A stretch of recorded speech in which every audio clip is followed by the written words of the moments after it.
نفلی عبادات ڈیفینیٹلی ہم نفلی عبادات سے اس لیے شروع کر رہے ہیں کہ فرائض تو پہلے ہیں، اس کو تو الحمدللہ ہم سب کرتے ہی ہیں، اور میں امید کرتی ہوں کہ فرائض کو بہت اچھی طریقے سے ادا کرنے کے بعد پھر ہم جو ایکسٹرا چیز کرنے جائیں گے وہ ہوں گی ہمارے نفلی عبادات، اس میں نفلی نمازیں، نفلی روزے، یہ سب آ جاتے ہیں، تہجد آ جاتی ہے۔ اور ایک اور بات یہ تھی کہ رسول اللہ صلی اللہ علیہ وسلم نے شعبان کی عبادت جتنی بھی کی وہ آپ نے کسی کو بتایا نہ کسی کو کرنے کا حکم دیا، اور نفلی عبادت بھی جو ہے خاص طور پر تہجد اور نفلی نوافل یہ چھپا کر ہی کرنے چاہیے، اور رسول اللہ صلی اللہ علیہ وسلم نے بھی کبھی چھپا کر ہی کیے۔ ہمیں جو بھی احادیث ملتی ہیں وہ ان کے گھر والوں سے ملتی ہیں، انہوں نے کبھی اپنے صحابہ کو حکم نہیں دیا۔ اور صحابہ کرام بھی جب نفلی روزے رکھتے تھے تو ایک دوسرے سے چھپاتے تھے، اور خاص طور پہ زیادہ فریش نظر آتے تھے، تیز قیام اللیل کرتے تھے تو صبح زیادہ تیز چلتے ہوئے نظر آتے تھے، ایکٹیو رہتے تھے، تاکہ کسی کو پتہ نہ چلے کہ رات بھر قیام کیا ہے یا نفلی نمازیں رات بھر پڑھتے رہے یا روزہ رکھا ہے تو کوئی نڈھال ہو رہا ہے، بلکہ زیادہ فریش آنے کی کوشش کرتے تھے، اپنے اپنے دوستوں سے، مطلب آپس میں ایک دوسرے سے چھپاتے تھے۔ تو یہ تو نفلی عبادت میں نماز، روزہ اور تہجد آ گیا، پھر قرآن کی تلاوت ہے، اور شعبان کو ویسے بھی شہر القرآن یعنی کہ ریسائٹر کا مہینہ بھی کہا جاتا ہے، کیونکہ سارے لوگ جن کو تراویحیں پڑھانی ہوتی ہیں وہ رمضانوں میں تو وہ شعبان سے ہی تیاری شروع کر دیتے ہیں۔ تو قرآن صحابہ کرام بھی اس مہینے میں کثرت سے قرآن پڑھتے تھے، تلاوت کرتے تھے۔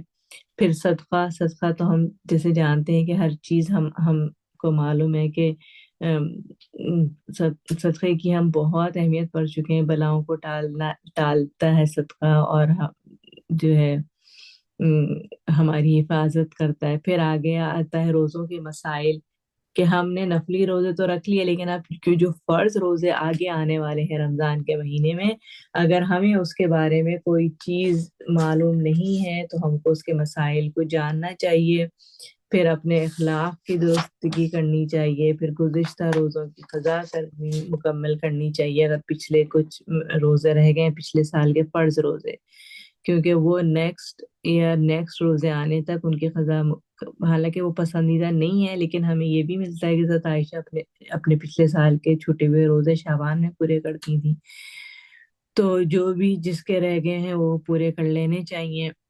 اور اس کے بعد کیا ہے کہ اپنی جسمانی صحت کا خیال رکھیں، کیونکہ جسمانی صحت کا خیال ہم نے کیوں رکھنا ہے کہ ہمیں آگے آنے والے اپنے رمضان کو اچھی طریقے سے گزارنے کے لیے یہی مہینہ ہے کہ ہم اپنی صحت کا خیال رکھیں، اچھا کھائیں، ایکسرسائز کریں، اپنے آپ کو فٹ رکھیں، تاکہ ہم اچھی طریقے سے اپنی عبادت میں بھی دل لگا سکیں۔ جب صحت اچھی ہوگی تو روزہ میں نڈھال نہیں ہوگا انسان، اور عبادت اچھی طریقے سے کر سکے گا۔ تو بس یہی چیزیں، امام ابن قیم کہتے ہیں کہ شعبان کا مہینہ رمضان کے لیے بالکل فجر کی سنت کی طرح ہے۔ مجھے یہ بات بہت اچھی لگی تھی، تو اس لیے میں نے سوچا آپ لوگوں سے بھی شیئر کروں کہ جیسے ہم کو معلوم ہے نا کہ رسول اللہ صلی اللہ علیہ وسلم نے فرمایا تھا کہ دنیا اور دنیا میں جو کچھ بھی ہے وہ ان 2 سنتوں سے بہتر ہے، تو یہ 2 سنتیں بہت اہم ہیں۔ فجر کی بظاہر دیکھا جائے تو مسٹ ہے، اس کے بغیر مطلب وہ ضروری ہیں 2 سنتیں، مگر وہ سنتیں ہیں، اور پھر اس کے بعد 2 فرض ہیں، وہ فرض کا درجہ تو نہیں لے سکتی لیکن وہ بہت اہم 2 سنتیں۔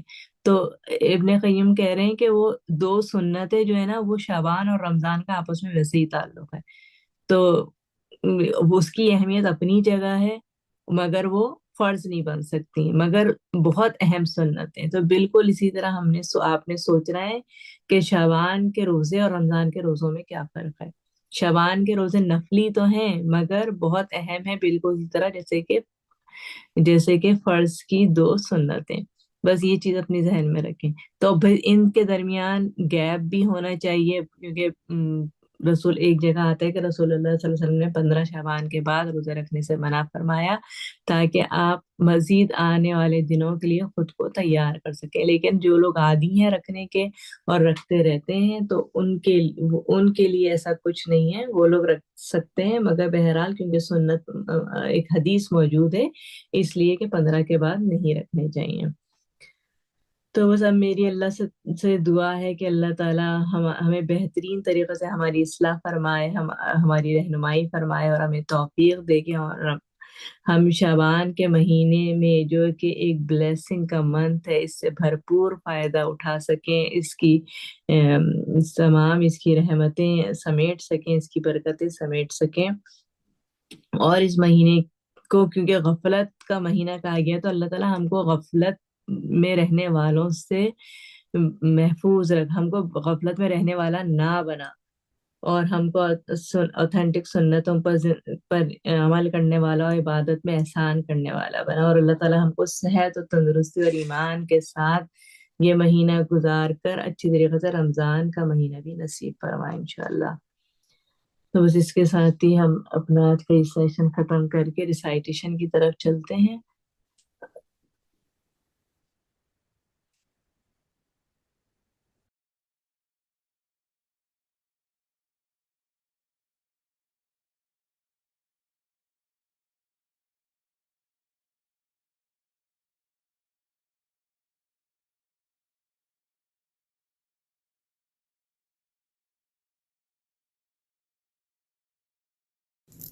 السلام علیکم ورحمۃ اللہ وبرکاتہ. آج کے لیسن میں ہماری آیات ہیں سورۃ یونس آیات 27 سے 33 تک. اعوذ باللہ من الشیطان الرجیم. بسم اللہ الرحمن الرحیم.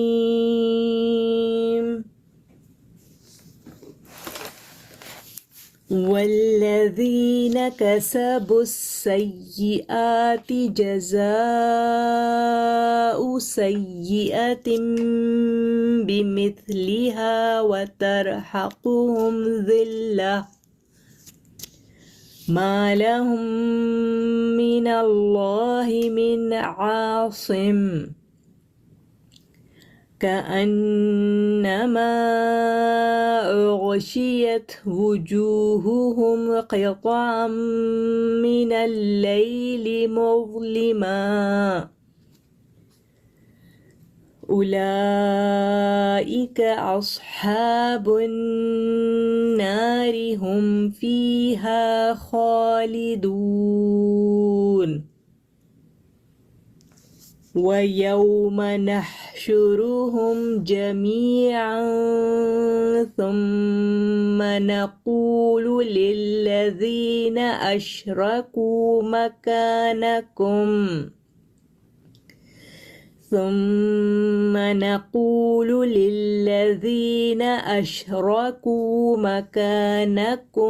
أَنْتُمْ وَشُرَكَاؤُكُمْ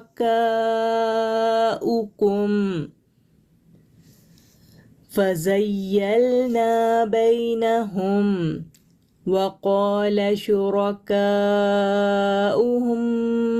مَا كُنْتُمْ إِيَّانَا تَعْبُدُونَ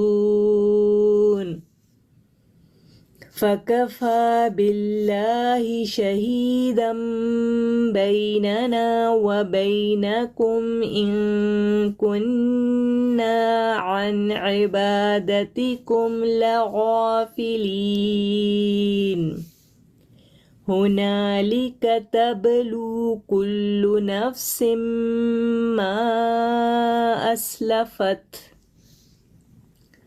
وَرُدُّوا إِلَى اللَّهِ مَوْلَاهُمُ الْحَقِّ وَضَلَّ عَنْهُمْ مَا كَانُوا يَفْتَرُونَ. قُلْ مَنْ يَرْزُقُكُمْ مِنَ السَّمَاءِ وَالْأَرْضِ أَمَّنْ يَمْلِكُ السَّمْعَ وَالْأَبْصَارَ وَمَنْ يُخْرِجُ الْحَيَّ من الميت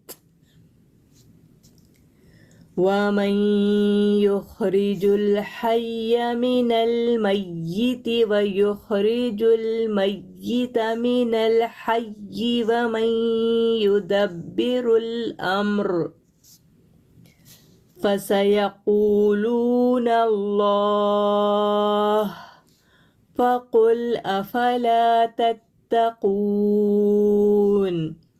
فذلكم الله ربكم الحق فماذا بعد الحق إلا الضلال فأنى تصرفون كذلك حقت كلمة ربك على الذين فسقوا أنهم لا يؤمنون جزاک اللہ خیرا کثیرا بارک اللہ فیکم السلام علیکم ورحمۃ اللہ وبرکاتہ السلام علیکم ورحمۃ اللہ وبرکاتہ. کیسے ہیں آپ سب لوگ؟ کیسے ہیں میری پیاری پیاری بہنیں؟ شکر الحمدللہ. الحمدللہ الحمدللہ. تو اب انشاءاللہ ہم دعا کے ساتھ اپنی تفسیر کے سیشن کا آغاز کرتے ہیں. رب اشرح لی صدری ویسر لی امری واحلل عقدۃ من لسانی یفقہوا قولی اللہم فقہنا فی الدین. سسٹر عائشہ سے انشاءاللہ ریویو دیکھتے ہیں ہم لاسٹ کلاس کا، اور پھر ہم انشاءاللہ آگے بڑھیں گے. اوور ٹو یو عائشہ. السلام علیکم ورحمۃ اللہ وبرکاتہ. وعلیکم السلام ورحمۃ اللہ وبرکاتہ.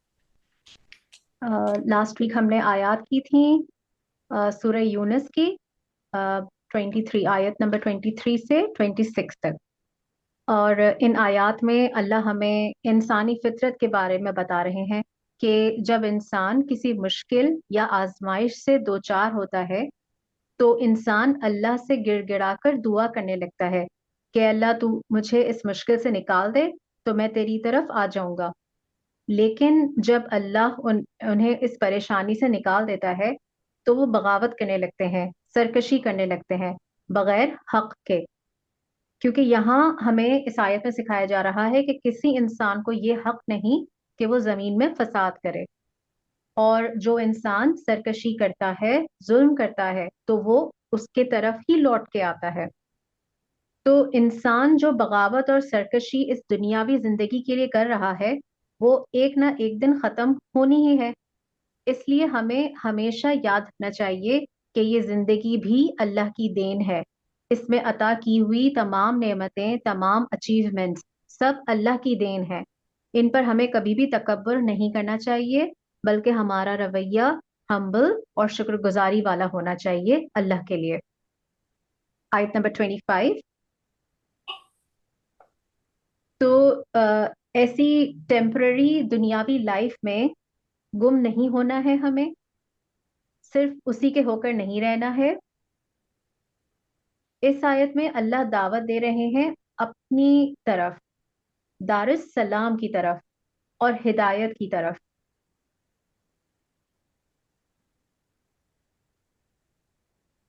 آئی ایم سوری، آیت نمبر 24. جی، جیسے کہ میں نے بتایا کہ یہ ٹیمپرری لائف ہے. تو ٹیمپرری لائف کس طرح کی ہوتی ہے؟ اس آیت میں بتایا جا رہا ہے کہ اس پانی کی طرح جو بارش سے زمین پر آتا ہے، زمین اس کو جذب کرتی ہے اور اس سے سب پیڑ پودے بڑھنے لگتے ہیں، اور اس پیداوار سے زمین پر رہنے والے سب جاندار کو فائدہ بھی ہوتا ہے.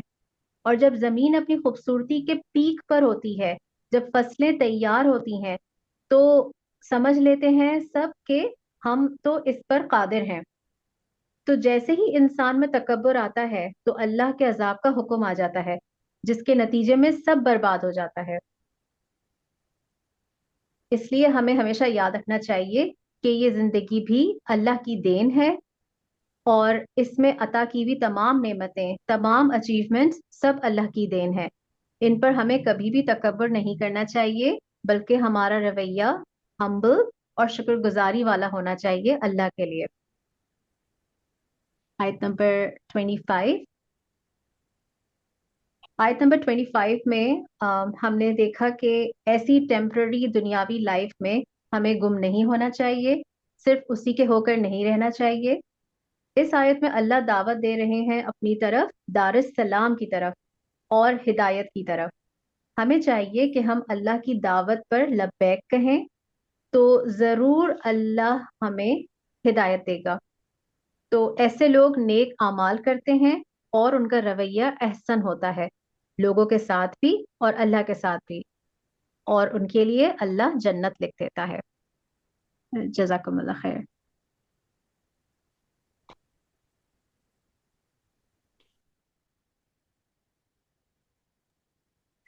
جزاک اللہ خیر عائشہ، آپ نے بہت ہی خوبصورت ہمیں ریویو کروایا اب لاسٹ ویک کی آیات کا. اب انشاءاللہ ہم نئے لیسن کا آغاز کرتے ہیں.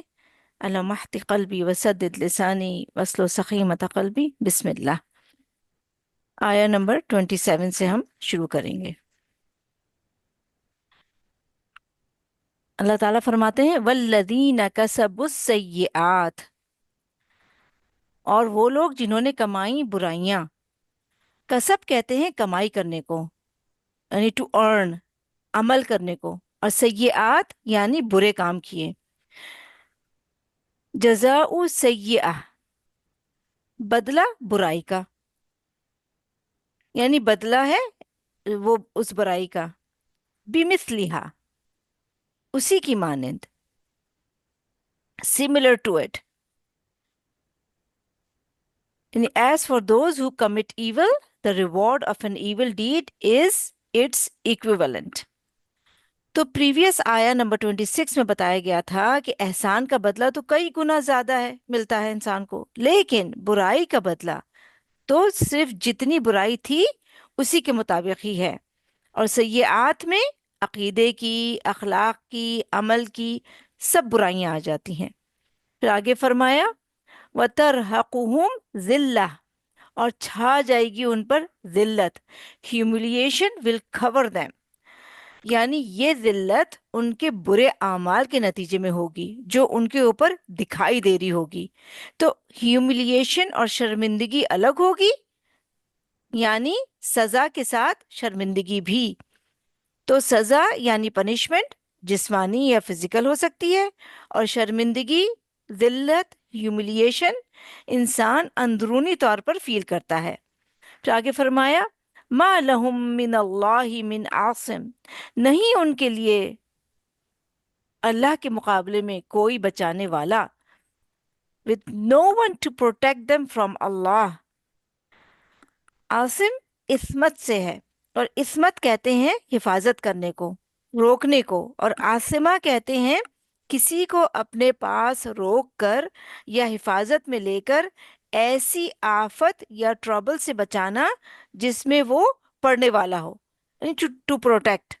تو قیامت کے دن جب اللہ تعالیٰ کسی کو عذاب دینا چاہیں گے تو کوئی آگے بڑھ کر اس شخص کو اپنی پروٹیکشن میں لے کر، اپنے پاس روک کر اللہ کی پنشمنٹ سے بچا نہ سکے گا. اس کے لیے عذاب کا آنا لازم ہوگا، کیونکہ اس دن سارا فیصلہ اللہ کے ہاتھ میں ہوگا. جیسے سورہ انفطار میں آتا ہے یوم لا تملک نفس لنفس شیئا والامر یومئذ للہ. تو کس کے پاس اتنا زور یا طاقت اور اتھارٹی، یعنی کسی کے پاس بھی نہیں ہوگی کہ اتنی طاقت اور اتھارٹی کہ وہ اپنے آپ کو اللہ کے ڈالے ہوئے عذاب سے بچا سکے، یا کوئی کسی اور کو بچا سکے، یا کسی کے کام آ سکے. کأنما اغشیت، گویا کہ ڈھانپ دیے گئے ہیں. as if their faces were covered. so اغشیت کا ورڈ غشی سے ہے، یعنی ٹو کور، ڈھانپنا. وجوہہم قطع، ان کے چہرے ٹکڑوں سے. تو قطع ٹکڑا یا حصہ یا پورشن کو کہتے ہیں. من اللیل مظلما، رات، تاریک رات کے. so as if their faces were covered with patches of the night's deep darkness، یعنی اس طرح ان کے اوپر ذلت چھائی بھی ہوگی.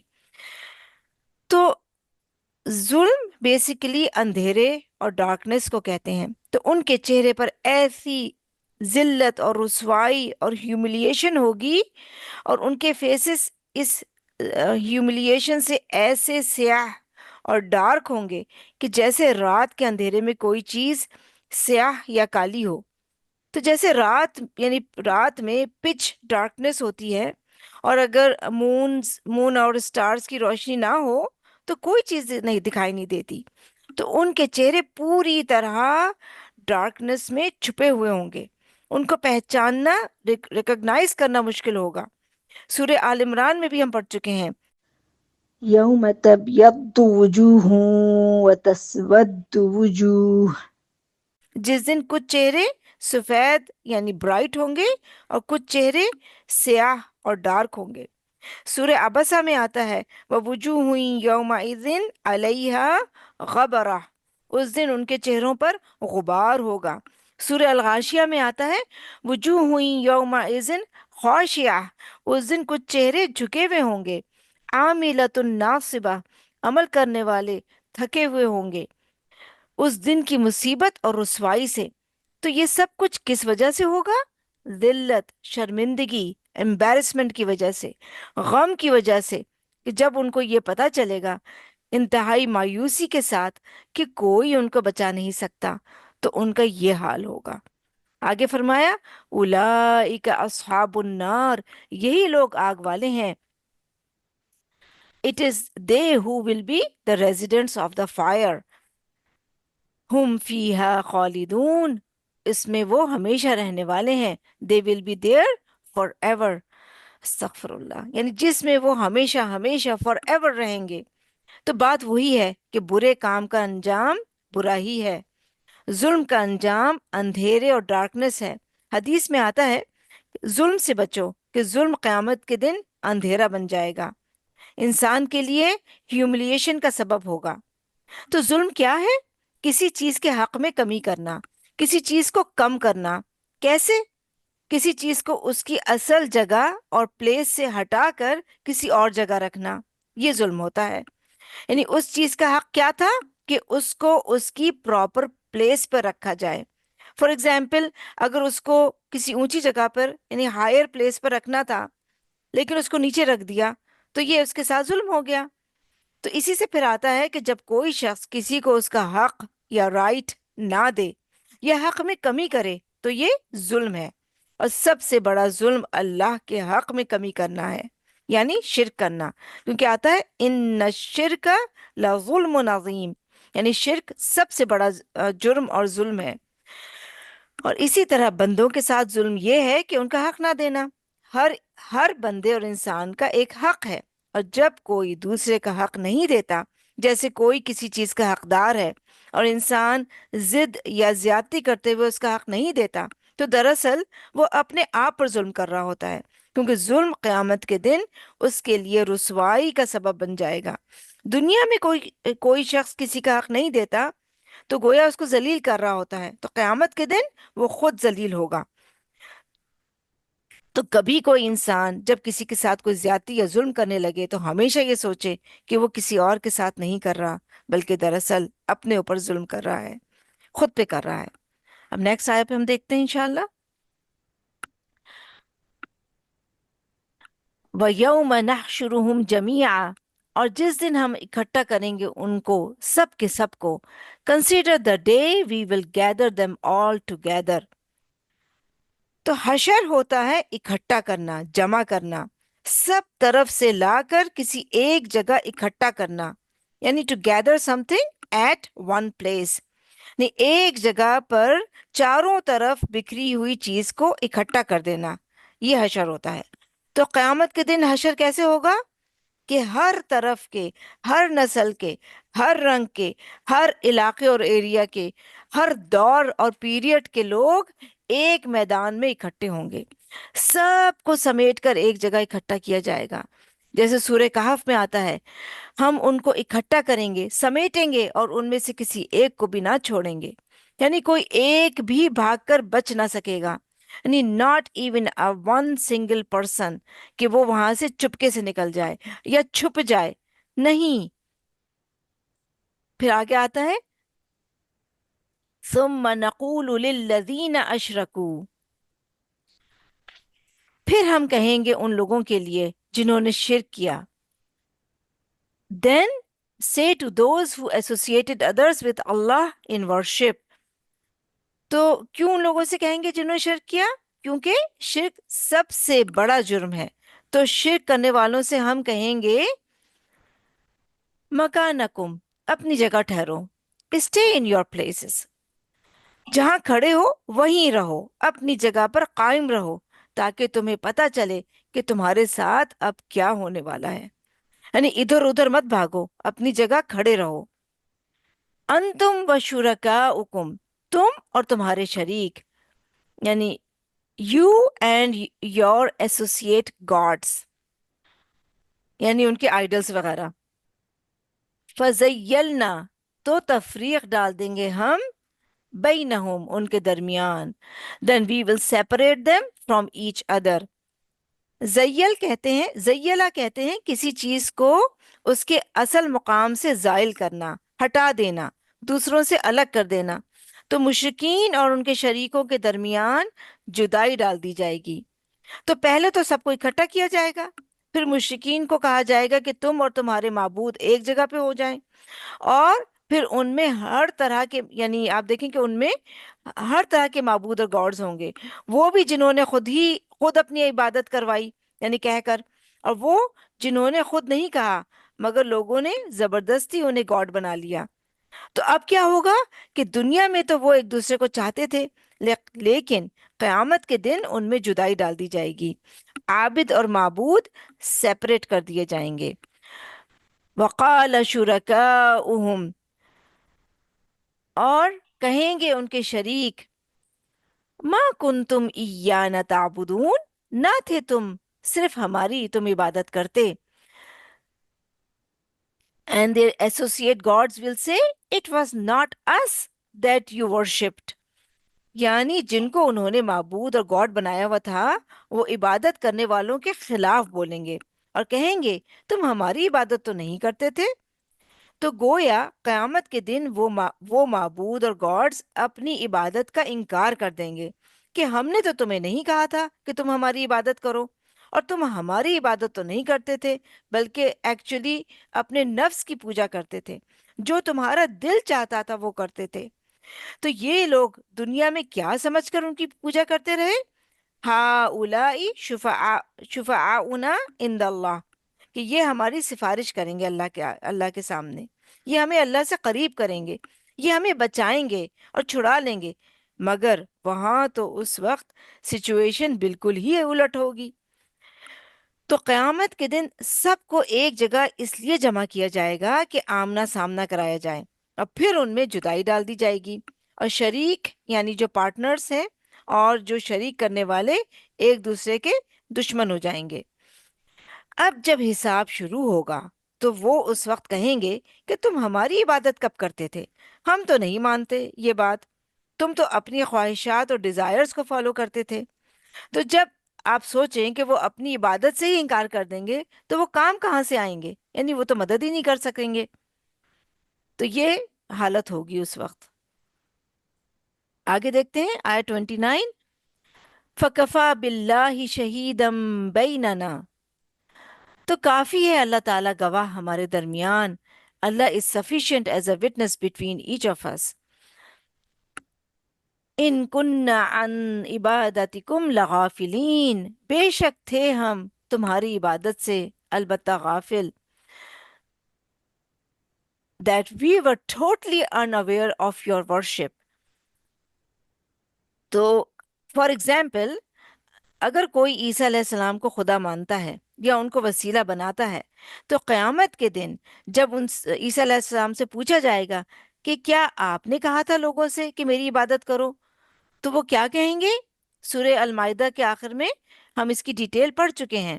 آیت نمبر 116 میں آتا ہے، ہم نے انہیں یہی سکھایا، حضرت عیسیٰ کہیں گے کہ میں نے انہیں یہی سکھایا تھا کہ تم سب اللہ کی بندگی کرو جب تک میں ان کے درمیان تھا، جب تک کا تو مجھے پتا ہے، اور تو ہر چیز پر گواہ ہے، تو ہی نگران ہے اور میں نہیں جانتا.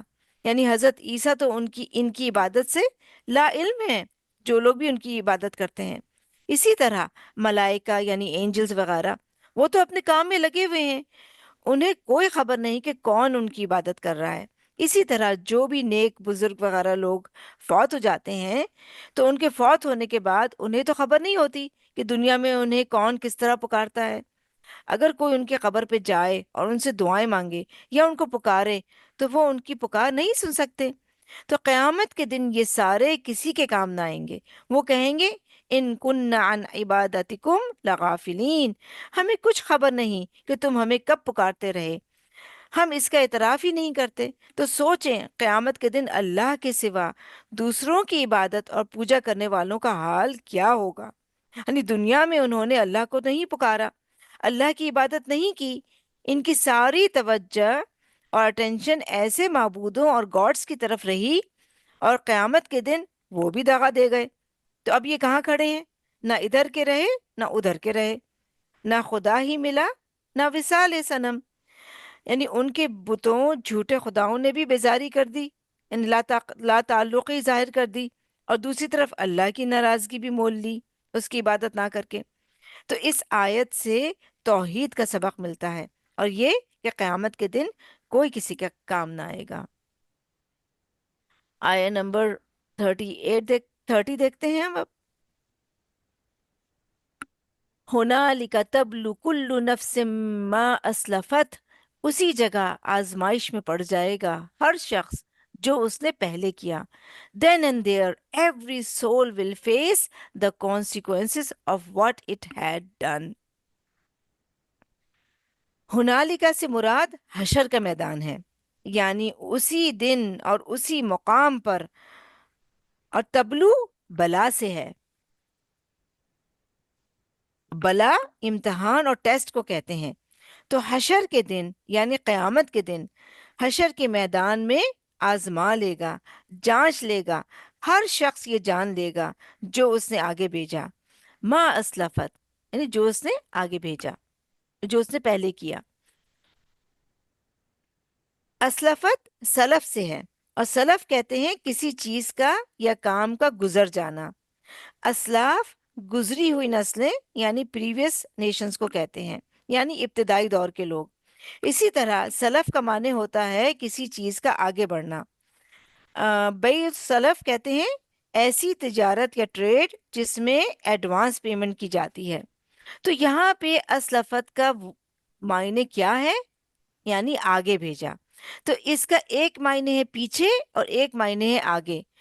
تو بات یہ ہے کہ انسان جو کچھ کرتا جا رہا ہے دنیا میں تو وہ اس کے پیچھے رہتا جا رہا ہے، لیکن قیامت کے دن کیا ہوگا؟ پورا سائیکل یعنی کمپلیٹ ہوگا تو وہ آگے آ جائے گا، یعنی اس کے اعمال اس کے آگے آ جائیں گے۔ تو آگے بھیجا یا پیچھے چھوڑا ایک ہی معنی ہے۔ تو تبلو کل نفس ما اسلفت یعنی ہر شخص جانچ لے گا، دیکھ لے گا، جان لے گا جو اس نے آگے بھیجا، یعنی اپنے اعمال جو بھی دنیا میں اس نے کیا وہ سب آگے جا کر قیامت کے دن اس کو مل جائیں گے۔ وَرُدُّوا إِلَى اللَّهِ مَوْلَاهُمُ الْحَقِّ، اور وہ لوٹائے جائیں گے طرف اللہ کی، اللہ کے جو مولا ہے ان کا سچا۔ They all will be returned to Allah, their true master۔ تو جو اصل میں ان کا مولا اور رب اور گاڈ ہے، یعنی جو ان کے سارے کام اور میٹرز سنوارنے والا ہے، اس کی طرف وہ لوٹیں گے۔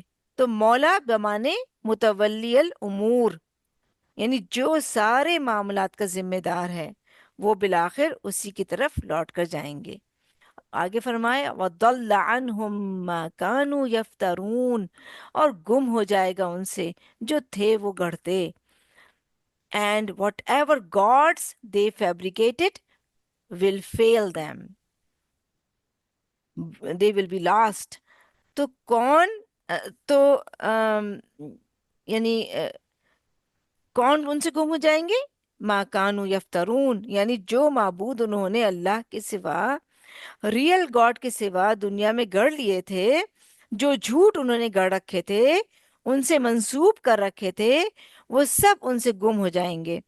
کوئی بھی چیز ان کے کام نہ آئے گی، فائدہ نہ دے گی۔ تو بہت ہی سخت آیت ہے یہ۔ تو ذرا امیجن کریں بہت بڑا میدان ہے، اس میں ساری کریشنز بیک وقت آل ٹوگیدر جمع ہیں، اور اس میدان میں ہم بھی کھڑے ہیں، اولین اور آخرین کا مجمع، کراؤڈ ہے یہ، اس سے بڑی گیدرنگ کوئی نہیں۔ وہاں پر انسان اپنے پورے حواس اور سینسز کے ساتھ کھڑا ہوگا، اپنے سوا اسے کسی اور کی فکر نہ ہوگی، اور اپنی فکر کیا ہوگی کہ وہ لایا کیا ہے اپنے ساتھ، یعنی وہ اپنے ساتھ کیا لایا ہے، اس کے عمل اور ڈیڈز کیا ہیں، کیونکہ اس دن انسان کو اس کا ہر اگلا پچھلا سب کرا کرایا بتا دیا جائے گا۔ سورہ قیامہ آیہ نمبر 13 میں آتا ہے، بتا دیا جائے گا انسان اس دن جو اس نے آگے بھیجا اور جو پیچھے چھوڑا۔ تو آگے بھیجا یعنی آخرت کے لیے عمل کیے، اور پیچھے چھوڑا یعنی جو دنیا کے لیے کیا وہ وہیں دنیا میں رہ گئے، یا یہ کہ جو کام کر لیا اور جو نہ کیے، یعنی جو ارادہ کیا اور پھر چھوڑ دیے، یعنی اخرا یعنی پوسٹ پون کر دیے، تاخیر کر دی، یعنی جو وقت پہ کیے اور جو وقت گزرنے کے بعد کیے، وہ سب چیزیں انسان کو بتا دی جائیں گی۔ اور یہاں پر جو ورڈ تبلو آیا ہے یہ بہت ہی میننگ فل ورڈ ہے۔ تبلو ہوتا ہے آزمانا، آزما کر کھڑا کھوٹا الگ کر کے دیکھنا، یعنی سب جانچ پڑتال کر لے گا انسان، کھول لے گا، دیکھ لے گا، آگے پیچھے سب اس کو پتہ چل جائے گا۔ جیسے جب کسی اسٹوڈنٹ کو اس کا ایگزام پیپر چیک ہونے کے بعد واپس ملے تو وہ کیا کرتا ہے؟ چیک کرتا ہے کہ اس کی صحیح مارکنگز ہوئی یا نہیں ہوئی، کتنے نمبر ملے، اس کوشچن میں کیا ہوا، تو یعنی آگے پیچھے پورا پیپر دیکھتا ہے۔ تو قیامت کے دن جب نامہ اعمال، بک آف ڈیڈز انسان کے ہاتھ میں دیا جائے گا تو انسان فوراً دیکھنا شروع کر دے گا کہ میرا کون سا عمل کہاں ہے۔ تو بعض عمال کا تو دیکھے گا کہ اس کی تو نیت ہی خراب تھی، تو وہ تو ہے ہی کوئی نہیں وہاں پہ، وہ لکھا ہی نہیں گیا، اور اس عمل میں تو شرک تھا، اور اس میں بدنیتی تھی، اور یہ عمل تو کسی کے مقابلے میں کیا گیا تھا، سنسیئرلی اور پیورلی اللہ کے لیے تو نہیں تھا۔ تو وہاں ہر شخص تبلو کل نفس ما اسلفت، تو ما اسلفت یعنی اعمال نامہ، اور تبلو کیا ہے؟ اس کی جانچ پڑتال، اس کو کھولنا، الٹنا پلٹنا، آگے پیچھے چھوٹا بڑا کون سا کام کس کھاتے میں پڑا، سارا کچھ دیکھ کر اسے سمجھ آ جائے گی کہ میں کہاں کھڑا ہوں۔ اور صرف ظاہری عمل نہیں بلکہ یوم تبل السرائر، اس دن انسان کے سب راز، سیکرٹس، اس کے دل کے اندر کے خیالات، تھاٹس، ان کی بھی جانچ پڑتال اور انویسٹیگیشن ہو جائے گی، یعنی نیتیں، انٹینشنز وہ بھی دیکھی جائیں گی۔ اور یہاں تبلو ما اسلفت آیا ہے، اور سورہ الطارق آیت نمبر 9 میں یوم تبل السرائر آتا ہے، اور سورہ العادیات میں آتا ہے وَحُصِّلَ مَا فِي الصُّدُورِ، یعنی جو سینوں میں، دلوں میں ہے وہ نکالا جائے گا، وہ بھی سامنے آئے گا، انٹینشنز، ارادے، ڈیزائرز، تھاٹس، وہ سب بھی دیکھے جائیں گے، کیونکہ ہمارے عمل کے راستے میں بہت بڑی رکاوٹ اور اچھے عمل کو بھی بگاڑنے والی چیز دراصل کیا ہے؟ ہماری خواہشات، ہماری مرضی، ہماری سوچ، ہماری بدنیتی، وہاں وہ سب سامنے آ جائیں گی۔ سورہ بنی اسرائیل میں آتا ہے اور ہم نکالیں گے اس کے لیے قیامت کے دن ایک کتاب، اور یہ کتاب کس چیز کی ہوگی؟ نامہ اعمال کی، جسے وہ کھلی کتاب کی طرح پائے گا۔ کہا جائے گا اقرا کتابک، پڑھو اپنی کتاب، جو کچھ کیا تم نے دنیا میں اس کو پڑھو، آج اپنا حساب لینے کے لیے تم خود ہی کافی ہو۔ تو یہ ہے تبلو کلو نفس، یعنی کہ کسی اور کو بتانے کی ضرورت ہی نہیں ہے، اس کا نامہ اعمال اس کے سامنے اس طرح کلیئرلی، واضح طور پہ سامنے ہوگا کہ اسے خود ہی پتہ چل جائے گا کہ میرے ساتھ اب ہونا کیا چاہیے۔ یعنی دنیا میں جب ہم کوئی کام نہیں کرنا چاہتے تو کتنی تعویلیں اور بہانے اور ایکسکیوزز کر لیتے ہیں. تو جیسے پچھلی آیت 21 میں آیا تھا کہ اذا لہم مکرن فی آیاتنا، کہ جب ہم اللہ کے کسی حکم پر عمل نہیں کرنا چاہتے تو آیات میں بھی ہیلہ بازی اور فریب کرنے لگتے ہیں. آیات کا بھی من مانے مطلب نکال لیتے ہیں، یعنی جو خود کو سوٹ کرے وہ چیز لے لیتے ہیں اور باقی کو چھوڑ دیتے ہیں. لیکن کیا ہے؟ ان رسلنا یکتبون، یعنی فرشتے اس کو لکھ رہے ہیں. اور وہ کیا ہے؟ وہ اس آیت میں بتایا گیا کہ تبلو کلو نفس ما اسلفت، یہ وہی لکھا ہوا ہر ایک کے سامنے آیا ہے، اور ہر ایک اسے اوپن بک کی طرح دیکھ رہا ہے کہ کیا کیا تھا اس نے. اور حال یہ ہوگا کہ سورہ کہف آیت نمبر 49 میں آتا ہے کہ انسان کہے گا کیا ہو گیا ہے اس کتاب کو، اس نے تو نہ کوئی چھوٹی بات چھوڑی اور نہ بڑی، یعنی ایک ایک بات، ایک ایک چیز اس نے لکھی ہوئی ہے. تو ہم بعض اوقات کام کچھ کرتے ہیں، نیت کچھ اور ہوتی ہے. لوگوں کو ہم کچھ اور بتاتے ہیں، اندر سے کچھ اور ہوتے ہیں اور باہر سے کچھ اور تعویلیں کئی بنا لیتے ہیں. اور ہم سمجھتے ہیں کہ کسی کو کیا پتا، یعنی دوسرے کو تو دھوکہ دے سکتے ہیں، لیکن قیامت کے دن کوئی شخص اپنے کیے سے فرار حاصل نہیں کر پائے گا. دنیا میں تو جو چالاکیاں وہ کرتا رہا اور اپنے اعمال کو وہ کچھ سے کچھ سمجھتا رہا تو وہ تو چل گیا دنیا میں. یعنی دنیا میں انسان اپنے آپ کو بھی، آپ دیکھیں کہ بعض اوقات اپنے آپ کو بھی بڑا دھوکہ دے رہا ہوتا ہے، غلط کام کرتا ہے اور پھر خود کو یہ سمجھاتا ہے کہ یہ غلط نہیں، سب ٹھیک ہے، میں تو ٹھیک ہی کام کر رہا ہوں. جسٹیفائی کرتا ہے اپنے آپ کو مختلف بہانوں سے. یعنی اپنے آپ سے بھی انسان سنسیئر نہیں. لیکن وہاں پر قیامت کے دن اگر کچھ تعویلیں کرنے کی کوشش کرے گا بھی تو کیا ہوگا کہ اس کے منہ کو بند کر دیا جائے گا، اور اس کے اعضاء، یعنی اس کے اپنے باڈی پارٹس ہی اس کے خلاف بولیں گے. تو بہت ساری چھوٹی چھوٹی چیزوں کو تو ہم خاطر میں ہی نہیں لاتے کہ یہ تو کوئی بات ہی نہیں ہے نا؟ جھوٹ بولنا، دھوکہ دینا، غلط بیانی کرنا، یہ تو ہم سوچتے بھی نہیں ہیں اس کے بارے میں. مگر نامہ اعمال میں وہ چھوٹی چھوٹی باتیں بھی لکھی ہوں گی. اور بعض کام اور باتیں تو ہم چھپ کر پیٹھ پیچھے کرتے ہی ہیں، اور مکر و خفیہ چالیں تو ویسے ہی سیکریٹلی کی جاتی ہیں. لیکن قیامت کے دن ایوری سنگل ڈیڈ اور عمل جو انہوں نے کیا ہوگا وہ سب سامنے آ جائے گا، سب اللہ کے سامنے ہوگا. وَضَلَّ عَنْهُمْ مَا كَانُوا يَفْتَرُونَ، جو جھوٹ انہوں نے گھڑ رکھے تھے، جو جھوٹی تعویلیں اور جو چالیں انہوں نے چلی تھی، اور وہ سمجھتے تھے کہ جس طرح ہم دنیا میں لوگوں کو دھوکہ دے جاتے ہیں، دنیا میں ہم اوور اسمارٹ بننے کی کوشش کرتے ہیں، شاید اللہ کے سامنے بھی یہ فریب کاریاں فائدہ دیں گی. لیکن وہاں کوئی تعویل اور فریب کام نہ دے گا. هُنَالِكَ تَبْلُو كُلُّ نَفْسٍ مَّا أَسْلَفَتْ، یہ جو جانچ پڑتال اور ایویلیویشن ہے اعمال کی، اس کے لیے بہت زبردست ٹرم استعمال کی گئی ہے یہاں پہ، کہ جیسے آپ دیکھیں کہ جب دنیا میں ہم کوئی چیز خریدتے ہیں تو اس کو اچھی طرح سے دیکھتے ہیں، الٹتے پلٹتے ہیں، پورا معائنہ کرتے ہیں، اس کا ہر اینگل سے اس کو دیکھتے ہیں کہ کہیں اس میں کوئی خرابی تو نہیں ہے نا، تب ہم خریدتے ہیں اس کو. تو کیا قیامت کے دن اللہ تعالی اپنی جنت جو اتنی خوبصورت ہے اور الٹیمیٹ ریوارڈ ہے، تو اس کے لیے جب لوگوں کو سلیکٹ کرے گا تمام انسانوں میں سے، تو اس کی کوئی سلیکشن اور کرائیٹیریا نہ ہوگا؟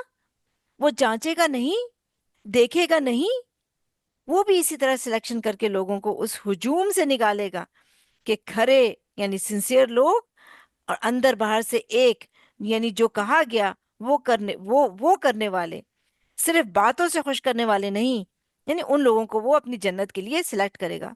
تو انسان خود بھی قیامت کے دن دیکھ لے گا اپنے اعمال، اور اللہ تعالیٰ بھی دیکھ لے گا، اور پھر سب جھوٹ فریب ایک طرف کر دے گا، اور اس وقت ویلیو ہوگی صرف خالص چیز کی. جیسے دنیا میں ہم مخلصین اللہ الدین ہو کر دعا کرتے تھے تو دعا سنی جاتی تھی، تو وہاں بھی اگر کسی چیز کی ویلیو ہوگی تو وہ خالص اور صاف ستھری پیور چیزوں کی ہوگی. سب ردی، بیکار، کریپ اور ملاوٹ والی چیزیں جہنم کی نظر ہوں گی، خواہ وہ عقیدے میں ہو یا عمل میں. تو یہاں یفترون کا ورڈ بہت امپورٹنٹ ہے، یعنی ساری خرابی یہاں سے شروع ہوتی ہے جب ہم حقیقت اور ٹروتھ کو ایک طرف رکھ کر جھوٹ پر چیزوں کی بنیاد بناتے ہیں. اور شرک سراسر جھوٹ ہے، گڑی ہوئی چیز ہے. اسی طرح بدعت یعنی وہ بھی من گھڑت اور فیبریکیٹڈ ہوتی ہے جو ہم دین کے نام پہ کرتے ہیں. اسی طرح اخلاق میں، عبادات میں، معاملات میں، سب چیزوں میں جو ہم یعنی گھڑتے ہیں اور یعنی غلط بیانی کرتے ہیں، جو بھی فریب کاریاں کرتے ہیں، وہ سب یعنی جو سب اعمال اعمال یعنی ہر ایک کا نامہ اعمال بک آف ڈیڈ ان کے ہاتھ میں دے دیا جائے گا، اور انسان سب خود دیکھ لے گا کہ اس نے کیا کیا تھا. ریالٹی جو ہے وہ بالکل کلیئر ہوگی وہاں پہ. اور اللہ جس کے ساتھ چاہے گا جس کے چاہے گا اس کے عیب چھپا دے گا. اور یہ وہ لوگ ہوں گے جو دوسروں کے عیب دنیا میں چھپاتے ہیں. اور یہ ایک جنرل بات ہے، یعنی جو اللہ تعالیٰ جن کے عیب چھپائے گا وہ لوگ وہ ہوں گے جو دنیا میں دوسروں کے عیب چھپاتے تھے. تو یہ ایک جنرل یعنی بات ہے. لیکن اس میں ایکسیپشن یہ ہے کہ جب بزنس یا لین دین کا معاملہ ہو یا شادی بیاہ کا معاملہ ہو تو وہاں پھر ساری باتیں اور عیب اور کلیئرلی بتانے کا حکم ہے، وہاں پہ نہیں چھپانا تاکہ دوسرا انسان دھوکہ نہ کھائے. ہم نیکسٹ آیا دیکھتے ہیں، آیا نمبر 31. قل کہہ دیجئے، ask them او پروفٹ صلی اللہ علیہ وسلم، من یرزقکم، کون رزق دیتا ہے تم کو، who provides for you، من السماء، آسمان سے، from heaven، والارض، اور زمین سے، and earth، یعنی آسمان سے بارش کی شکل میں اور زمین سے نباتات اور ویجیٹیشن اور دیگر وہ تمام خزانے جو اللہ تعالیٰ نے انسانوں کے لیے زمین کی تہوں میں ڈیپتھس میں رکھے ہیں، یہ سب رزق میں آتا ہے. تو یہ سب کس نے دیا؟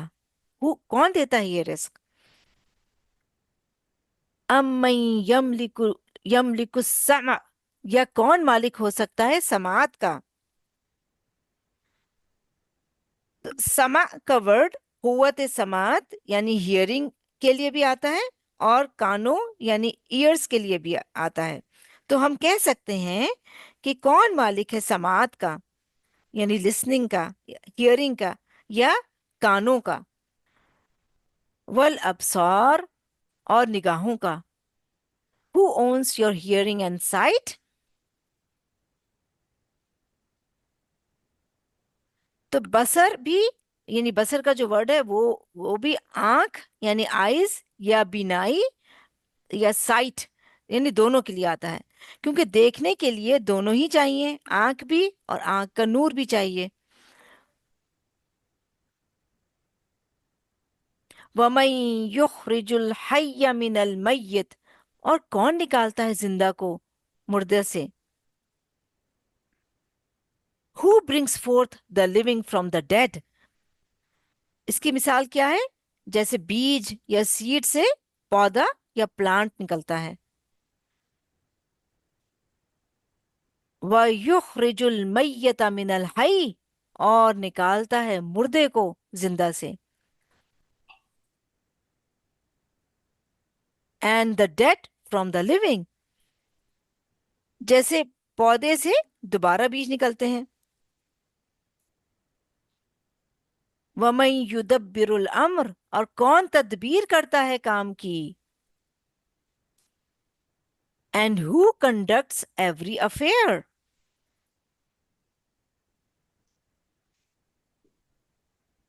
فَسَيَقُولُونَ اللَّهُ، بس ان قریب وہ کہیں گے اللہ تعالی. They will surely say اللہ. تو کون کہیں گے؟ جن سے پوچھا جا رہا ہے. اشارہ ہے اہل مکہ کی طرف.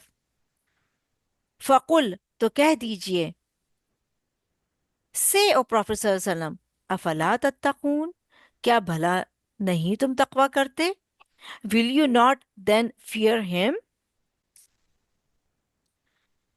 تو کس سے نہیں ڈرتے؟ عذاب سے. اس آیت سے پتہ چلتا ہے کہ اہل مکہ اللہ کے رازق ہونے کو اور اسی طرح خالق یا کریٹر ہونے کو اور رب ہونے کو مانتے تھے، لیکن مسئلہ کہاں تھا؟ کہ وہ عبادت میں اللہ کے ساتھ دوسرے معبودوں اور گاڈز کو بھی شریک کرتے تھے، اللہ کو معبود برحق نہیں مانتے تھے. تو یہاں انہیں ایک سوال کے ذریعے بات سمجھانے کی کوشش کی جا رہی ہے کہ آپ ان سے پوچھئے کہ تمہارا رازق اور سسٹینر کون ہے؟ اور یقیناً وہ سب یہی کہتے تھے کہ اللہ ہی ہے. جیسے سورہ الملک میں آتا ہے، اس میں بھی ہم دیکھتے ہیں سورہ ملک میں کہ وہی ہے جس نے تمہیں پیدا کیا اور تمہارے لیے کان اور آنکھیں اور دل بنائے. اور یہ بات وہ سب مانتے تھے. اسی طرح باقی تمام تخلیق اور کریشنز کے بارے میں بھی کہ اگر ان سے پوچھو کہ انہیں کس نے بنایا تو یہ ضرور کہیں گے کہ اللہ نے بنایا. اور تمام یعنی باقی چیزیں جو ہیں آسمان، زمین، یعنی ان سب کے بارے میں بھی کہ اگر ان سے پوچھو کہ آسمان و زمین کو کس سے بنایا تو یہ ضرور کہیں گے کہ ان کو پیدا کیا ہے زبردست علم والی نے. تو مشرکین یہ مانتے تھے کہ ہر چیز کا بنانے والا اللہ ہے. سورہ المومنون میں آتا ہے، ان سے پوچھو کہ زمین کس کی ہے اور جو کچھ زمین میں ہے وہ کس کا ہے، اگر تم جانتے ہو. ان قریب کہیں گے کہ اللہ کے لیے. تو ہر چیز کا مالک بھی اللہ ہے. گویا مانتے تھے کہ خالق اللہ ہے اور مالک بھی وہی ہے، لیکن غلطی کہاں تھی؟ افلا تتقون کیوں کہا جا رہا ہے کہ اللہ سے ڈرتے کیوں نہیں ہو، اس کے عذاب سے بچتے کیوں نہیں ہو؟ تو ان کی غلطی یہ تھی کہ اللہ کے وجود کو، اللہ کو خالق، مالک اور رازق ماننے کے باوجود اس کے ساتھ شرک کرتے تھے. سورہ یوسف آیا 106 میں ایکسپلین کیا گیا کہ ان میں سے میجورٹی اللہ کو مانتی ہے، مگر اس حال میں کہ وہ مشرک ہیں، یعنی شرک کرتے ہیں. تو اللہ سبحانہ و تعالیٰ کسی ایسی عبادت کو قبول نہیں کریں گے جس میں شرک کا ذرہ سا بھی شائبہ ہو. اور یہاں پر جو آیا ہے وَمَن يُدَبِّرُ الْأَمْرَ، تو یعنی آپ دیکھیں کہ پہلے تو تخلیق کی بات ہوئی، پھر تدبیر کی بات ہوئی. یعنی پہلے تو یہ بتایا گیا کہ کس نے تخلیق کیا اور پھر اس کے بعد تدبیر کی بھی بات ہوئی. تو شروع میں آسمان اور زمین اور انسان کے جسم کے حصوں یعنی باڈی پارٹس کی بات کرنے کے بعد تمام معاملات یعنی عام چیزوں کے بھی اور خاص طور سے ہر چیز کے اندر یعنی وہی کہا جا رہا ہے کہ اللہ کے حکم کا ذکر آ رہا ہے. اور اس سے یہ پتہ چلتا ہے کہ وہ نہ صرف یہ کہ اللہ کو وہ خالق اور مالک مانتے تھے، بلکہ یہ بھی مانتے تھے کہ مدبر بھی اللہ ہے، یعنی ہر چیز کو چلا بھی وہی رہا ہے اور تمام میٹرز کی تدبیر اور پلاننگ بھی وہی کرتا ہے. یعنی تمام چیزوں میں درست سوچ رکھنے کے بعد انجام میں بھٹکتے تھے، آخری نتیجے میں بھٹک جاتے تھے، اسٹرے ہو جاتے تھے. تو ان کا یہ بھٹکنا ان کے پہلے ایمان کو فائدہ نہ دے گا. یعنی جو ساری چیزوں پہ وہ ایمان لائے اللہ پر، اس کا کوئی فائدہ نہیں ہوگا اگر وہ آخری نتیجے میں انجام میں بھٹک گئے.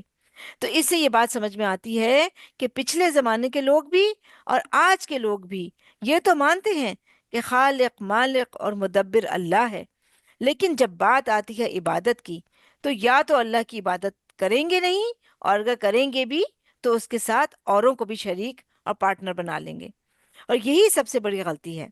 تو اگر کوئی ماننے کے بعد بھی سب کہ سب کچھ اللہ کا ہے اور اللہ کو یعنی رب اور خالق اور مالک اور مدبر تو مانے، مگر اس کو وحدہ لا شریک لہ نہ مانے اور صرف اس کی عبادت نہ کرے، تو محض ماننا فائدہ نہ دے گا. یعنی ماننے کا کوئی فائدہ نہیں جب تک اس کو اس کا حق نہ دیں. اور اس کا حق کیا ہے؟ صرف اسی کی عبادت کی جائے، کیونکہ اس نے ہمیں اسی لیے پیدا کیا ہے. آیا نمبر 32 دیکھتے ہیں. فَذَلِكُمُ اللَّهُ رَبُّكُمُ الْحَقُّ، بس یہ ہے اللہ رب تمہارا سچا. That is Allah, your true Lord. فَذَلِكُمْ یعنی یہ ہے تمہارا رب، خالق اور مالک اور مدبر، اور وہ ربکم الحق ہے، یعنی اس کی ربوبیت پر برحق ہے. فَمَاذَا بَعْدَ الْحَقِّ إِلَّا الضَّلَالِ، تو کیا کچھ ہے بعد حق کے سوائے گمراہی کے. So what is beyond the truth except falsehood؟ یعنی جب حق ثابت ہو جائے اور اس کو ایکسیپٹ نہ کیا جائے تو پھر انسان کے گمراہ یا اسٹرے ہونے میں کوئی شک نہیں. تو حق کیا ہے؟ کہ اللہ کی عبادت کرنا ہی حق ہے، اور صرف اللہ کو معبود یعنی گاڈ اور الہ ماننا ہی حق ہے، ٹروتھ ہے. اور اگر کوئی اس سے منہ موڑ کر دوسری طرف جاتا ہے تو یہیں سے انحراف اور دلال اور مس گائیڈنس شروع ہوتی ہے. فَأَنَّا تُصْرَفُونَ، تو کہاں سے تم پھیرے جاتے ہو؟ How can you then be turned away؟ تو انا جو یہاں پہ آیا ہے وہ اس میں ظرف ہے، اس میں یعنی زمان اور مکان دونوں شامل ہیں، یعنی پلیس بھی ہے، ٹائم اینڈ پلیس دونوں کے لیے یوز ہوتا ہے انا. تو اگر ٹائم یعنی زمان کے معنی میں لیں تو اس کا معنی ہوگا کہ کب یا جب، یعنی وین کا وین یہ معنی ہوتا ہے. اور اگر مکان یا پلیس کے معنی میں لیں تو کہاں یا جہاں، یعنی ویئر اس کا معنی ہوتا ہے. تو فَأَنَّا تُصْرَفُونَ کا معنی ہوگا تو کب تم پھیرے جاتے ہو. سیدھے راستے پر چلتے چلتے وہ کیا ہوتا ہے کہ تم اچانک بھٹک جاتے ہو، یا یہ کہ کہاں سے بھٹکتے ہو؟ کون ہے جو تمہیں بھٹکاتا ہے؟ کون ہے جو تمہیں سارے دلائل اور پروفز دیکھ لینے کے بعد پھر منحرف اور ڈیویٹ کر دیتا ہے؟ یعنی تمہاری عقل مانتی ہے، تم سمجھتے ہو، دلیل سامنے آ گئی ہے کہ اللہ ہی معبود برحق ہے، لیکن سب کچھ دیکھ کر، سن کر، جان کر، مان کر، یقین کرنے کے بعد بھی تم اصل ریالٹی سے پھر جاتے ہو، بھٹک جاتے ہو، یعنی اللہ کی عبادت کرنے کے بجائے دوسرے فالس گاڈز کی طرف انکلائنڈ ہو جاتے ہو، ڈائیورٹ ہو جاتے ہو. تو یہ اس وقت کے مشرکین کی بات تو ہے ہی، مگر آج بھی اگر ہم اپنی زندگیوں کو دیکھیں کہ ہم سب یہ جانتے ہیں کہ ہمارا کریٹر اور مالک اور ہماری مشکلات آسان کرنے والا، ہمیں سب کچھ دینے والا اللہ ہے، لیکن ہم یہ ضرور سوچیں کہ یہ سب جاننے اور ماننے کے بعد ہماری لائف میں پھر امپورٹنس کس کی ہے؟ نمبر 1 کون ہے ہماری زندگی میں؟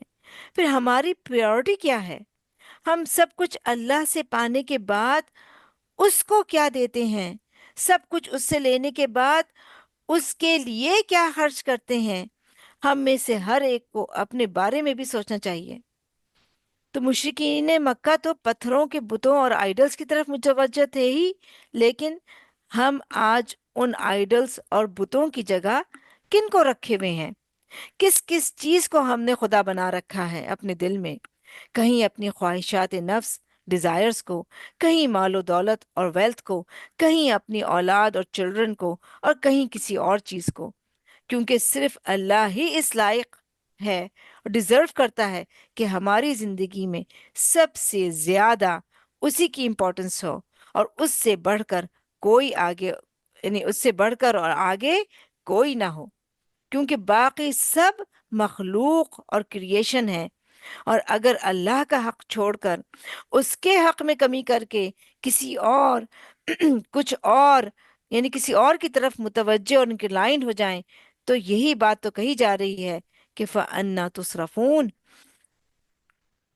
کہاں سے، کدھر، کیوں پھیر دیے جاتے ہو؟ ڈائیورٹ اور ڈسٹریکٹ کیوں ہو جاتے ہو؟ کدھر مائل ہو جاتے ہو؟ ڈیلی لائف میں دیکھیں کہ ہم صبح اٹھتے ہیں رات بھر نیند کے مزے لے کر، تو اب ہمارا کیا فرض بنتا ہے کہ کیا کریں؟ ہم اللہ کا شکر ادا کریں، اسے یاد کریں جس نے ہمیں سکون کی نیند دی، پھر کھلایا پلایا، زندگی دی، یعنی احیانا بعد ما اماتنا۔ وہ چاہتا تو ہمیں صبح اپنے بیڈ سے اٹھنے ہی نہ دیتا۔ تو ان ساری ہیوج بلیسنگز پانے کے بعد انسان اللہ کا شکر ادا نہ کرے، اس کی عبادت نہ کرے، اور دوسرے دنیا کے کاموں میں لگ جائے اور دوسری چیزوں کی طرف مائل ہو جائے اور اللہ کو یاد بھی نہ کرے، تو فَأَنَّىٰ تُصْرَفُونَ، کہاں جاتا ہے انسان؟ ایسا کیوں کرتا ہے؟ بڑی ناشکری اور بے وفائی ہے اپنے مالک سے۔ تو کبھی بھی جب ہمیں کوئی نعمت اور خوشی ملتی ہے تو اس کے پانے کے بعد ہمیں آبزرو کرنا چاہیے، ہمیں دیکھنا چاہیے کہ ہم کس کی طرف متوجہ ہوتے ہیں، کیا کرتے ہیں، ہمارا رویہ کیا ہوتا ہے، ہمارا عمل کیا ہوتا ہے۔ دنیا اگرچہ ہماری ضرورت اور نیڈ ہے، لیکن یہ اس قابل نہیں کہ اسے اللہ کی محبت اور اس کی عبادت پر پریفرنس دی جائے، اور جہاں اس کی اطاعت اور اوبیڈینس کی بات آئے وہاں ہم اوروں کی طرف مائل ہو جائیں۔ اعوذ باللہ۔ تو اس کے بارے میں ہمیں ضرور سوچنا چاہیے۔ اب ہم اپنی نیکسٹ آیت دیکھتے ہیں، آیت نمبر 33۔ کذالک، اسی طرح، حقت، حق ہو گئی، کلمت ربک، بات تیرے رب کی، علی الذین فسقوا، ان لوگوں پر جنہوں نے نافرمانی کی، and so your lords decree has been proven true against the rebellious. تو کیا سچ ہو گئی، کیا ثابت ہو گئی کہ انہم لا یؤمنون، بے شک وہ نہ مانیں گے، that they will never believe۔ تو فسقو یعنی فاسق کون ہوتے ہیں؟ جو شریعت کی حدود اور باؤنڈریز سے باہر نکلیں۔ تو یہ لمٹ کراس کرنے والے لوگ ہوتے ہیں، یعنی یہ جو لمٹس ہیں ان کو کراس کرنے والے کون لوگ ہوتے ہیں؟ جو خواہشات کے بندے ہوتے ہیں، who are the slaves or their own desires، جنہیں صرف اپنی مرضی کرنی ہوتی ہے، اپنی من مانی کرنی ہوتی ہے، تو وہ صرف یہ دیکھتے ہیں کہ ان کی خواہش کیسے پوری ہو سکتی ہے، ان کا مطلب کہاں پورا ہوتا ہے، اور اس دوڑ میں وہ یہ نہیں دیکھتے کہ کہاں اللہ کی قائم کردہ حد اور باؤنڈری آ گئی ہے، تو رک جانا چاہیے۔ ہماری خواہش اور ڈیزائر اس حد کے پار ہے تو ہمیں اس سے آگے جانے کی اجازت نہیں، تو لہٰذا یہیں رک جاؤں۔ لیکن اگر انسان اس بات کی پرواہ نہ کرے اور سارے بیریئر اور ساری لمٹس کراس کر کے اپنی مرضی کر لے، خواہ وہ حرام طریقے سے ہی کیوں نہ ہو، تو ایسا کرنا فسق ہے۔ تو جو لوگ فاسق ہوں وہ عقل سے ہی کام نہیں لیتے، اللہ کی بات، اس کے حکم کی پرواہ ہی نہیں کرتے، اپنے ضمیر اور کانشس کی آواز کو بھی نہیں سنتے، لہٰذا ایسے لوگوں سے ہدایت کی توفیق چھن جاتی ہے۔ انہم لا یؤمنون۔ اور اسی طرح اہل مکہ بھی ایمان نہ لائے۔ نبی صلی اللہ علیہ وسلم ان کے پاس ہر طرح کی نشانی، سائن اور پروفز لائے۔ خود آپ صلی اللہ علیہ وسلم کی اپنی ذات ان کے لیے ایک نشانی تھی، جو وحی الہی آپ انہیں پیش کر رہے تھے وہ ایک نشانی تھی، لیکن کیونکہ وہ اپنی خواہش اور اپنی مرضی پر زندگی گزارنا چاہتے تھے، لہٰذا وہ کسی بھی نشانی کی قدر اور پرواہ نہ کرتے تھے۔ یہی بات اسی سورہ آگے جا کے آیت نمبر 96 اور 97 میں ہم دیکھیں گے کہ یعنی اس بات کو ریپیٹ کیا گیا ہے کہ جن لوگوں پر تیرے رب کی بات حق ہو گئی وہ ایمان نہیں لائیں گے، خواہ ان کے پاس ہر نشانی آ جائے، یہاں تک کہ وہ دردناک عذاب یعنی پینفل ٹورمنٹ نہ دیکھ لیں، یعنی عذاب کو جب وہ دیکھیں گے تب سمجھیں گے۔ استغفر اللہ، اللہم لا تجعلنا منہم۔ اللہ تعالیٰ ہمیں حق کو دیکھنے، اس کو قبول کرنے اور اس پہ ایمان لانے اور عمل کرنے کی توفیق عطا فرمائے، آمین۔ اب ہم اپنے آج کے لیسن میں سے اپنے لیے عمل کی باتیں دیکھ لیتے ہیں۔ آیا نمبر 27 سے 29 میں ہم نے یہ بات دیکھی کہ ہمیں ہر طرح کے شرک سے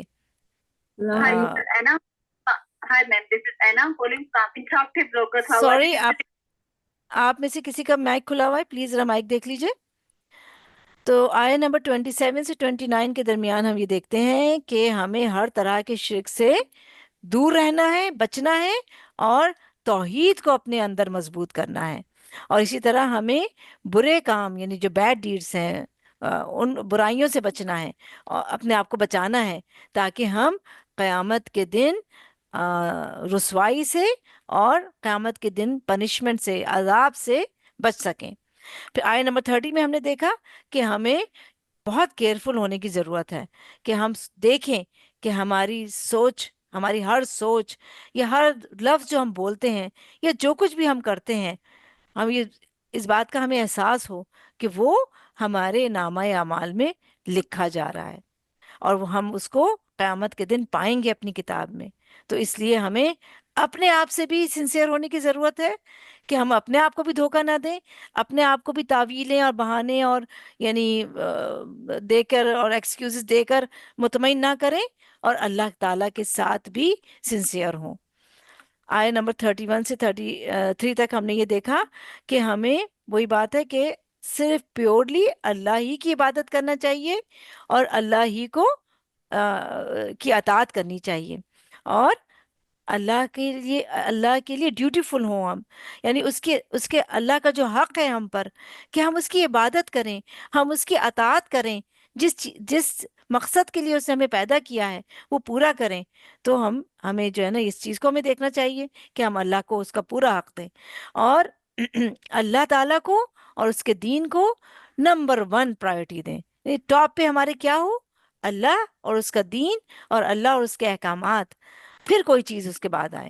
تو جب کوئی بھی سچ حق ہمارے سامنے آئے، ہمیں اللہ کا حکم معلوم ہو، تو پھر ہمیں اس کا انکار نہیں کرنا چاہیے اور اس کے نافرمانی نہیں کرنی چاہیے۔ تو ہم اپنے آپ کو ان چیزوں سے بچائیں اور اپنی خواہشات کے بندے نہ بنیں، رائٹ؟ ہمیں اللہ کا بندہ بننا ہے، خواہشات کا اور لوگوں کا بندہ نہیں بننا۔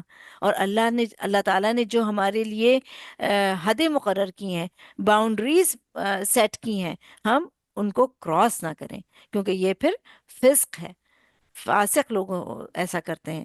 تو ہم تو مومنوں میں بننا چاہیں گے نا، تو انشاءاللہ اللہ تعالیٰ سے دعا ہے کہ اللہ تعالیٰ ہم سب کو اہل اللہ اور مومنوں میں سے بنائے اور نافرمانوں میں سے نہ بنائے، آمین۔ سبحانک اللہم و بحمدک، نشہد لا الہ الا انت، نستغفرک و نتوب الیک۔ اب ہم قرآنک عربک کے سیشن کی طرف چلیں گے سسٹر عائشہ کے ساتھ۔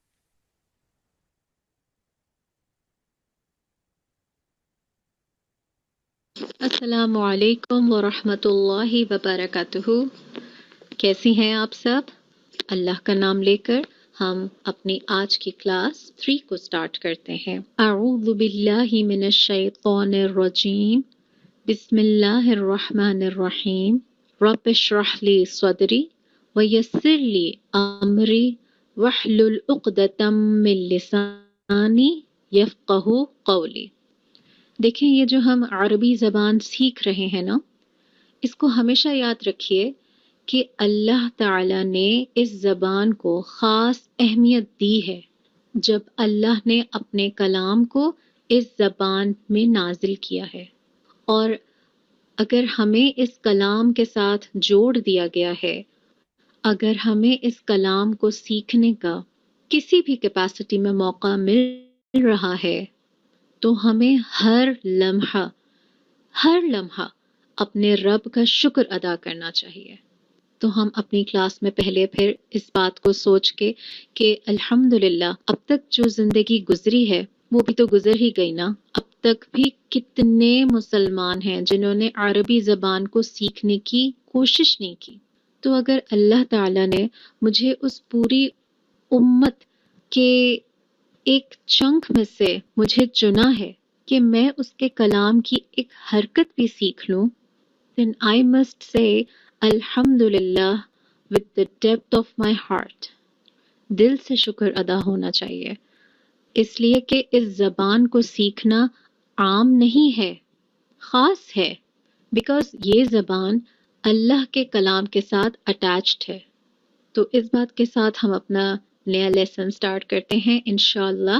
آج چیپٹر کا نام ہے کلیمتن. Repeat with me, کلیمتن. کلیمتن کیا ہوتا ہے؟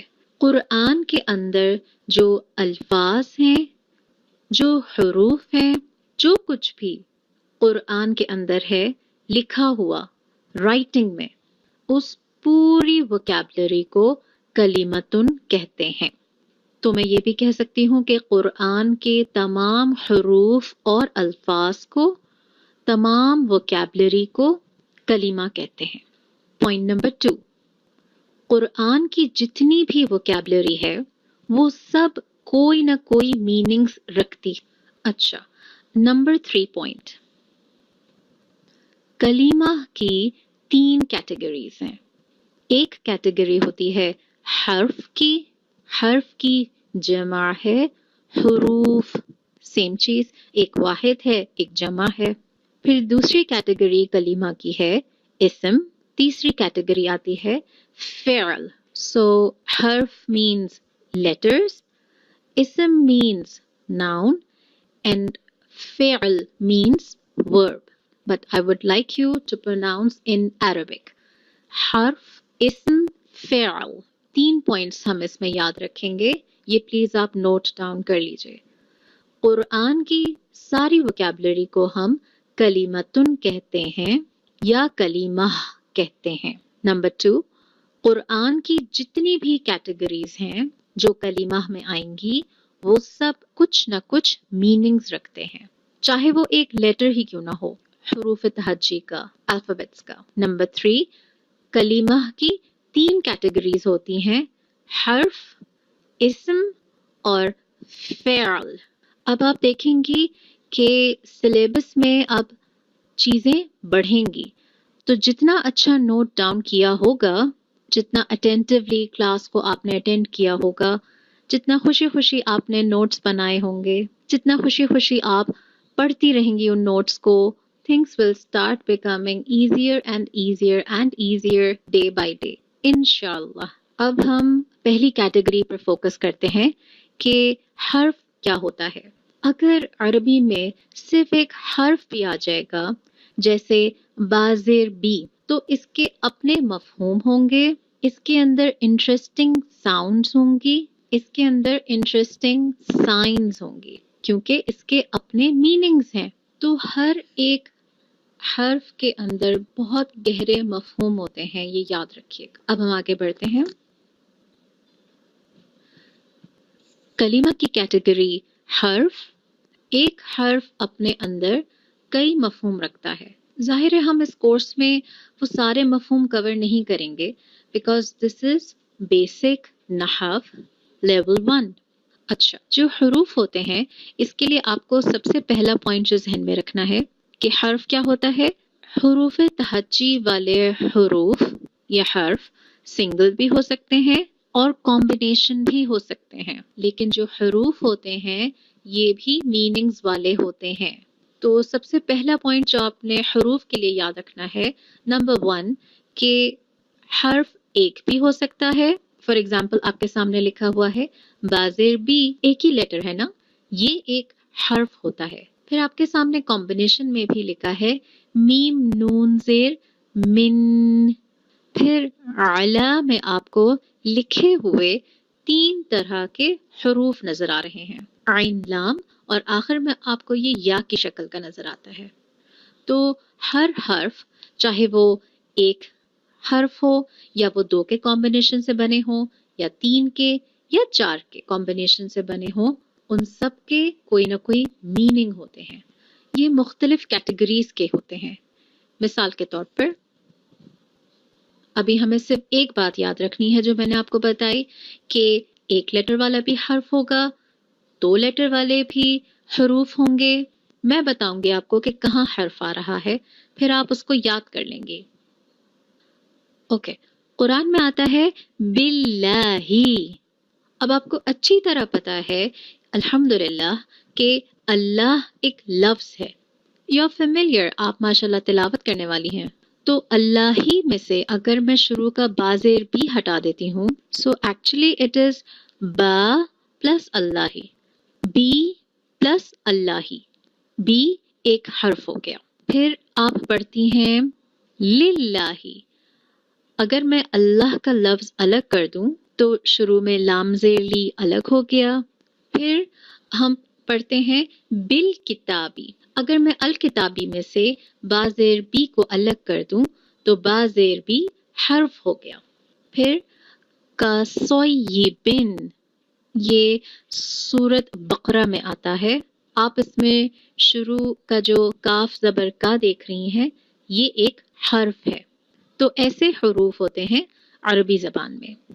اللہ کے ساتھ اگر آپ نے با زیر بی اٹیچ کیا شروع میں تو اب یہ بن جاتا ہے باللہ. یہ جو باللہ لکھا ہوا ہے یہ اصل میں کیا تھا؟ اللہ. پھر میں نے اس کے ساتھ ایک بی اٹیچ کر دیا شروع میں تو یہ بن گیا باللہ. اب حروف کے لیے یا حرف کے لیے پوائنٹ نمبر 2 جو آپ نے نوٹ ڈاؤن کرنا ہے کہ یہ حروف مختلف کیٹیگریز کے ہوتے ہیں. ان میں سے کچھ حروف اپنے بعد والے اسم کا اعراب بدل دیتے ہیں. Now that's the important point. اور حروف کے بارے میں ابھی ہمیں اتنا ہی پڑھنا ہے. حروف میننگز والے ہوتے ہیں. نمبر 2، کچھ حروف اپنے بعد آنے والے اسم کا اعراب بدل دیتے ہیں. Not all حروف. Clear? So this is our today's class now. اللہ تعالیٰ آپ کے لیے اس علم کو فائدہ مند بنائے، اللہ سے محبت میں آگے بڑھنے کا سورس بنائے اور ہم سے اس محنت کو قبول فرمائے. سبحانک اللہم و بحمدک، نشہد ان لا الہ الا انت، نستغفرک و اتوب الیک. السلام علیکم ورحمۃ اللہ وبرکاتہ.